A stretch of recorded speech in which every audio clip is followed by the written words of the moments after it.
नमस्कार दोस्तों, मैं हूं राजेंद्र नागर। इस समय अभय न्यूज पर आपके साथ और आप देख रहे हैं 19 दिसंबर मंगलवार का बुलेटिन। आइए एक नजर डालते हैं शहर में आज की अभी तक की ताजा सुर्खियों पर।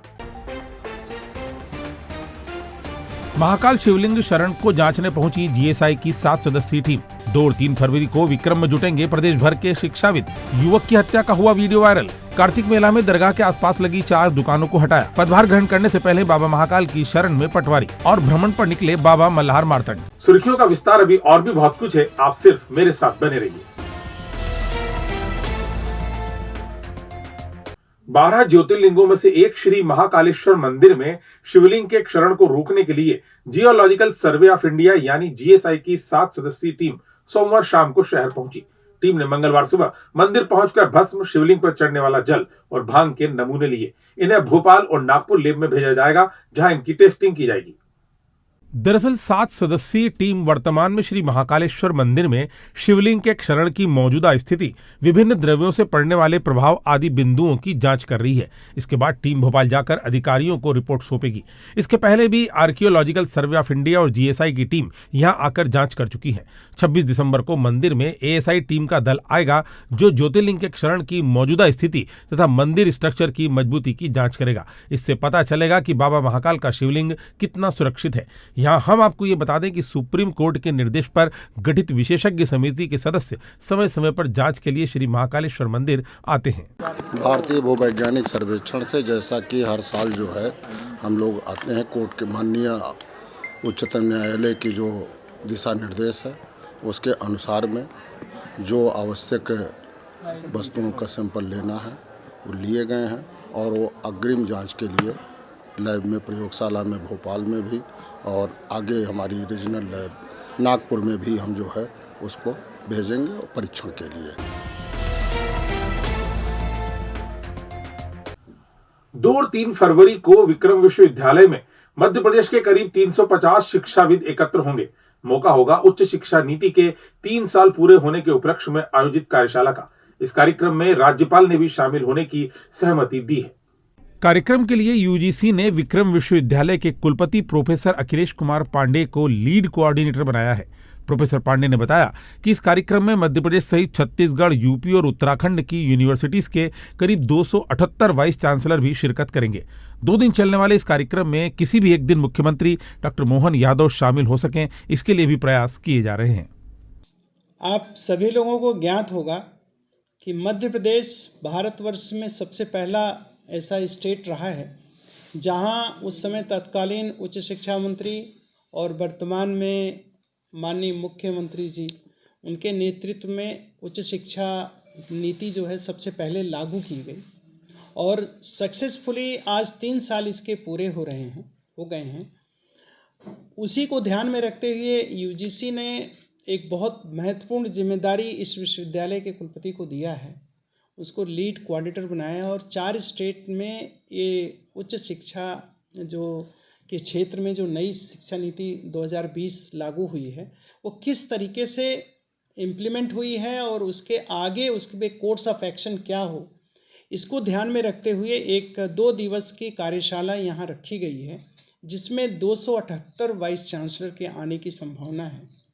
महामहिम से भी इस पर चर्चा हुई है और महामहिम भी इस पर उन्होंने अपनी सहमति व्यक्त कर दी है और अभी हम लोग प्रयास कर रहे हैं कि हमारे माननीय मुख्यमंत्री जी भी, चूँकि उनके नेतृत्व में ही ये नई एजुकेशन पॉलिसी लागू हुई है और उसका श्रेय उनको जाता है, तो हम लोग उम्मीद करेंगे कि उनसे भी निवेदन करेंगे कि वो 2 दिन में से किसी भी दिन जब भी उनको मतलब उनकी उपलब्धता होगी वो उस मीटिंग में आएंगे।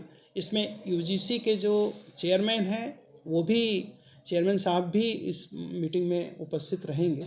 ऐसे उम्मीद की जा रही कम से कम 300-350 शिक्षाविद, पूरे जो मध्य प्रदेश की टास्क फोर्स है, सारे लोग हैं, ऐसे सारे लोग इस कार्यशाला में उपस्थित रहेंगे। भविष्य की चिंता छोड़ो, पंडित गोविंद गुरु से नाता जोड़ो। ना कोई पैसा ना कोई फीस, बस लीजिए गुरु जी का आशीष। आज ही जाने अपनी हर समस्या का समाधान। संपर्क करें 9827030415 या 9302230415। हमारा पता 8 अलगदाम कॉलोनी, सावे रोड, उज्जैन।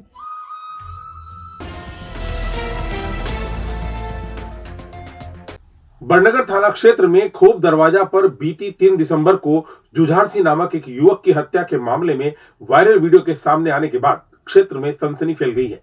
थाना पुलिस ने हत्या के इस मामले में 6 लोगों पर प्रकरण दर्ज किया था और वीडियो के आधार पर अन्य आरोपियों की तलाश की जा रही है। दरअसल कुमावत सेरी के रहने वाले 30 वर्षीय जुझार सिंह राठौर को घेर कर बदमाशों ने हमला कर दिया था। इलाज के दौरान उसकी मौत हो गई थी। प्रारंभिक जांच में बड़नगर थाना पुलिस ने 6 लोगों पर हत्या का प्रकरण दर्ज कर 3 आरोपियों को गिरफ्तार कर लिया था। 15 दिन बाद अब बेरहमी से लाठियों और डंडों से युवक की पिटाई का वीडियो सामने आया है। एडिशनल एसपी ग्रामीण डॉक्टर नीतेश भार्गव के अनुसार जल्दी ही अन्य लोगों की पहचान कर गिरफ्तारी के प्रयास किए जा रहे हैं। ये मूलतः 3 दिसंबर की घटना है, जिसमें हमने घटना के उपरांत सूचना मिलते ही प्रथम दृष्टया अपराध पंजीबद्ध किया था पीड़ित पक्ष की ओर से। बाद में मेडिकल के उपरांत जब उसका देहांत हुआ तो हमने उसमें IPC 302 का इजाफा किया था।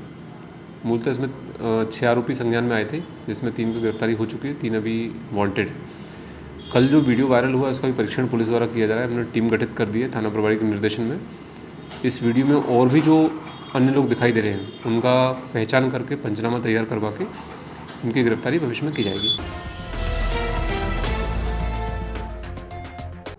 कार्तिक मेला स्थित सरदार राणे खां की दरगाह के पास लगी 4 दुकानों को नगर निगम के अमले ने मंगलवार को हटा दिया।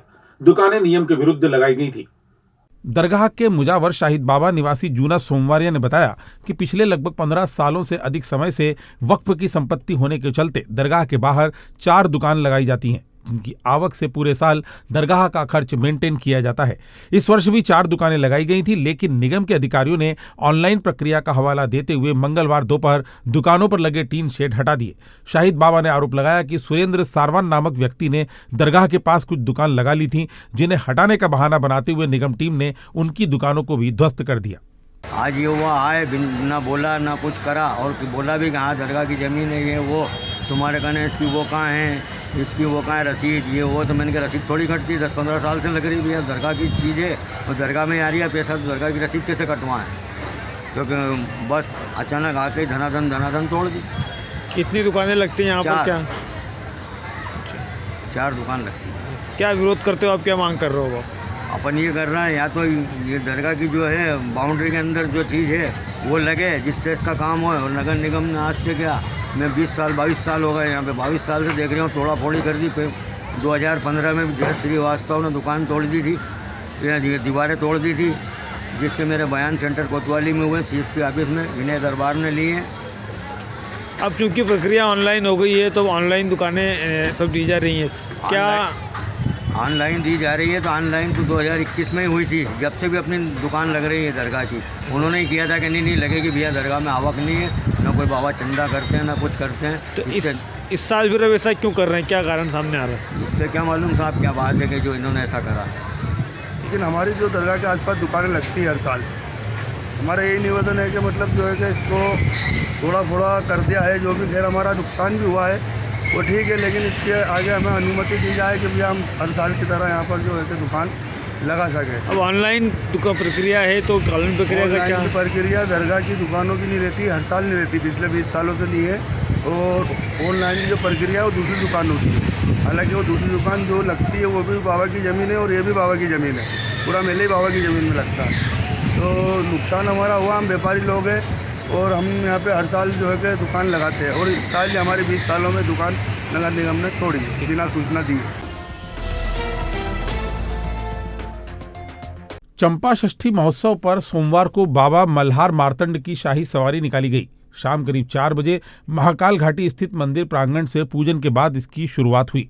इस दौरान क्षत्रिय मराठा समाजजन पारंपरिक वेशभूषा में नजर आए। सवारी में जमकर हल्दी उड़ाई गई और महिलाओं एवं युवतियों ने शौर्य प्रदर्शन किया। विभिन्न मार्गों से होकर सवारी शिप्रा तट पर पहुंची, जहां पूजन अर्चन किया गया। इसके बाद सवारी पुनः मंदिर पहुंची। इस मौके पर समाज के अध्यक्ष अशोक कदम, सचिव रंजीत राव, मोना शिंदे, करुणा शितोले, सुनीता पाटिल, छवि कदम, ममता खोयरे, रश्मि आहेरकर, सोमेश भुजाड़े, अनीता शिंदे और प्रशांत शिंदे सहित बड़ी संख्या में समाजजन उपस्थित रहे। मध्य प्रदेश कांग्रेस कमेटी के नवनियुक्त अध्यक्ष जीतू पटवारी मंगलवार दोपहर उज्जैन पहुंचे। अपने तय समय से 2 घंटे देरी से पहुंचे पटवारी ने भोपाल में पदभार ग्रहण करने से पहले भगवान महाकाल के दर्शन किए। इसके बाद मंदिर के बाहर आकर मीडिया के सवालों के जवाब दिए। नवनियुक्त प्रदेश अध्यक्ष जीतू पटवारी ने शुरुआत करते हुए कहा कि सौभाग्य का विषय है कि इस बार सीएम भगवान महाकाल की नगरी से बने हैं। मुख्यमंत्री को सद्बुद्धि और ज्ञान मिले, जिससे मोदी की गारंटी के वादे भाजपा ने चुनाव से पहले किए थे वह पूरे हो सके। यदि सरकारें वादा पूरा नहीं करती हैं तो कांग्रेस प्रदेश भर में जनसभाएं करेगी, जिसकी शुरुआत भोपाल से होगी। मंत्रिमंडल फॉर्म और कैबिनेट की पहली मीटिंग हो तो आशा है कि मुख्यमंत्री जी और सरकार इस पर संज्ञान में लेके ये सारे वादे पूरे करेगी। अन्यथा मध्य प्रदेश पूरे में कांग्रेस पार्टी का विपक्ष का कार्यकर्ता उन बहनों और किसानों के हितों के लिए, युवाओं के हितों के लिए, जन भावनाओं का ध्यान रखते हुए, जनता के हितों की रक्षा करते हुए पूरे मध्य प्रदेश में ऐसी वादा निभाओ या जन भावनाओं के अनुरूप सड़क पर आकर सरकार को मजबूर करेगी इस बात को लेकर और पूरे प्रदेश में जनसभाएं करेगी।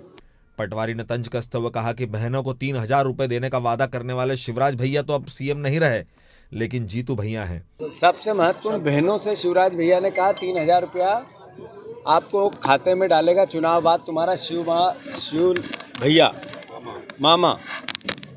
मैं भैया हूँ, मेरी बहनों के खातों में 3,000 डालूंगा। मध्य प्रदेश विधानसभा में पूर्व मंत्री पंडित जवाहरलाल नेहरू की तस्वीर की जगह संविधान निर्माता डॉक्टर भीमराव अंबेडकर की तस्वीर लगाने के सवाल पर जीतू पटवारी ने कहा कि बीजेपी महापुरुषों में बंटवारा चाहती है। आज की भाजपा पंडित अटल बिहारी वाजपेयी की विचारों वाली भाजपा नहीं है। अंत में उन्होंने कहा कि प्रदेश समृद्ध बने और देश में नंबर 1 हो, यही कामना बाबा महाकाल से की है। आगामी लोकसभा चुनाव में कांग्रेस प्रदेश की सभी 29 सीटें जीते, ऐसी इच्छा है। इसकी रणनीति भी जल्द बनाई जाएगी। कि भारत की आज़ादी के नायक थे महात्मा गांधी, संविधान निर्माण के नायक थे बाबा साहब अम्बेडकर और देश निर्माण के नायक थे पंडित जवाहरलाल नेहरू। बहुत खुशी हुई कि बाबा साहब अम्बेडकर की तस्वीर लगी, प्रतिमा लगी, पर दुख हुआ कि भारत के निर्माण करने वाले प्रधानमंत्री की, पूर्व प्रधानमंत्री की तस्वीर हटी। ये हटाने की राजनीति कैसी? ये नफरत किसी महापुरुष से जिसने देश की आज़ादी के लिए सालों जेल में बिता दिए, देश के निर्माण के लिए सर्वोच्च निछावर कर दिया, उससे ये नफरत क्यों? मेरा अनुरोध है, सरकार ने बाबा साहब की जब तस्वीर लगाई तो पंडित नेहरू की तस्वीर क्यों हटाई? वो भी लगाने रहती। तीन तस्वीर की व्यवस्था जब तो ज़्यादा अच्छा था। भारतीय जनता पार्टी ने चुनौती दी है अटल बिहारी वाजपेयी के उस विचार को, जिन्होंने संसद में नेहरू जी की तस्वीर देख के कहा था तस्वीर कहाँ गई, और उन्होंने उस तस्वीर के लिए प्रयास किए और फिर से लगवाई। मतलब आज की बीजेपी पंडित अटल बिहारी वाजपेयी की बीजेपी नहीं है, उनके विचार की बीजेपी नहीं है। वो बीजेपी जो महापुरुषों में बंटवारा करना चाहती है वो बीजेपी है। हम निंदा करते हैं कि पंडित जवाहरलाल नेहरू की तस्वीर को इन्होंने वहाँ से हटाया, और स्वागत भी करते हैं कि अंबेडकर जी की तस्वीर को उन्होंने लगाया। मैं मानता हूँ भारतीय जनता पार्टी को महापुरुषों में भेद नहीं करना चाहिए और हटाने की राजनीति से बचना चाहिए। और अब खबरें दे दनादन। कलेक्टर कुमार पुरुषोत्तम ने मंगलवार को ग्राम पंथ पिपले में विकसित भारत संकल्प यात्रा के तहत आयोजित कार्यक्रम का निरीक्षण किया। उन्होंने प्रधानमंत्री आवास योजना व उज्ज्वला योजना के अंतर्गत प्राप्त हुए आवेदनों का अवलोकन किया और पात्र हितग्राहियों को शिविर में ही संबंधित योजना का लाभ दिए जाने के निर्देश भी दिए। सिमरगंज पुलिस ने आगर रोड स्थित चौपाल सागर के समीप से इंदौर के ड्रग पेडलर राहुल मराठा निवासी लसूड़िया इंदौर को पकड़ा। उसके पास से 25.11 ग्राम स्मैक जब्त की गई, जिसकी कीमत 1.25 लाख रुपए बताई गई है। आरोपी रिमांड पर है।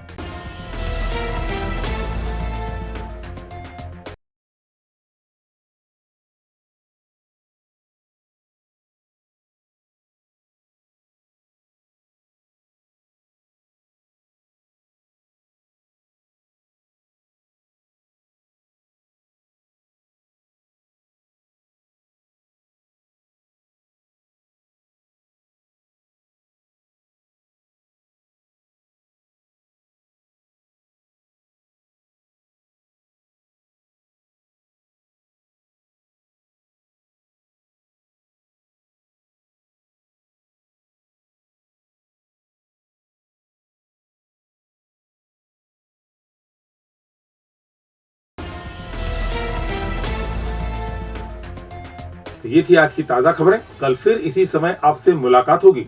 तब तक के लिए नमस्कार।